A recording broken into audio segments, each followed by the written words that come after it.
What's going on, everybody? Welcome back to Cosmic Entertainment. Today we have some news about Henry Cavill being back in the DC universe, back at Warner Brothers and DC Studios. He's very excited to be back, and in a recent interview, he talks about how long he hopes to remain in the DC universe. He also praises Dwayne "The Rock" Johnson for helping him come back, and talks about how he's excited to dig further into the character of Superman and explore that character even more and give the audience what he says they deserve. So let's not waste any time. Let's dive into this interview with Henry Cavill. And of course, if you're new, be sure to subscribe to the channel so you don't miss out on any of the latest news.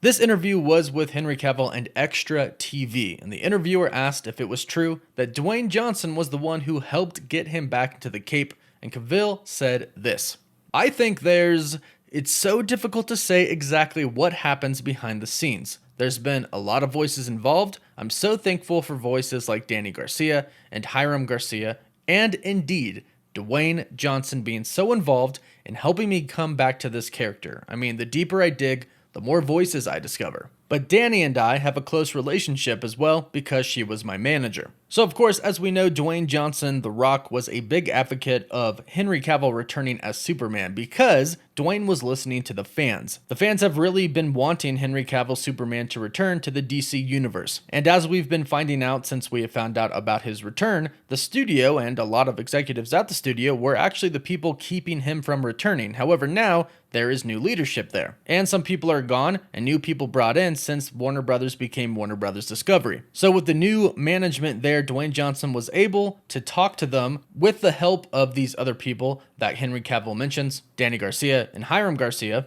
They were able to convince the studio to bring back Henry Cavill as Superman, and he talks about how excited he is to go further into playing this character. He says, "It's just a pleasure to be back, to be honest, and I'm so excited to dig further into this character and to explore this character some more and make sure that I give the audience everything that they deserve with this character." They then asked him what it means to him that Dwayne Johnson, The Rock, said that Henry Cavill's Superman is the best superhero ever, in which Henry Cavill replied, "It obviously means a lot, and I mean, Superman he's the guy. He's that character who I think almost every culture will know if you say Superman in English in it to anyone from any country who speaks any language. They're going to understand the concept of what it means. That's why it's so, and I don't throw this around often because I think a lot of people throw it around, but it is humbling to be the guy who gets to be the custodian of that character once again, and hopefully for many years to come, as long as I do justice by the character." So as you can see by what he said, basically Henry Cavill is the man. The character clearly means a great deal to him, plus he knows how much the character means to the fans. And he hopes, as he said, to play the character for many, many years. So it looks like Superman is going to be a part of the DC universe for a pretty long time. At least let's hope, as he says, as long as he does the character justice, which I'm sure he's going to because, again, he has a great respect for the character. So here's to a very long future of the DC universe having Superman in it. Let us know what you think about this in the comments down below, and let us know what stories you would like to see Superman go through in the DC universe. Don't forget to subscribe so you don't miss out on any of the latest news, and as always, we'll catch you next time on Cosmic Entertainment.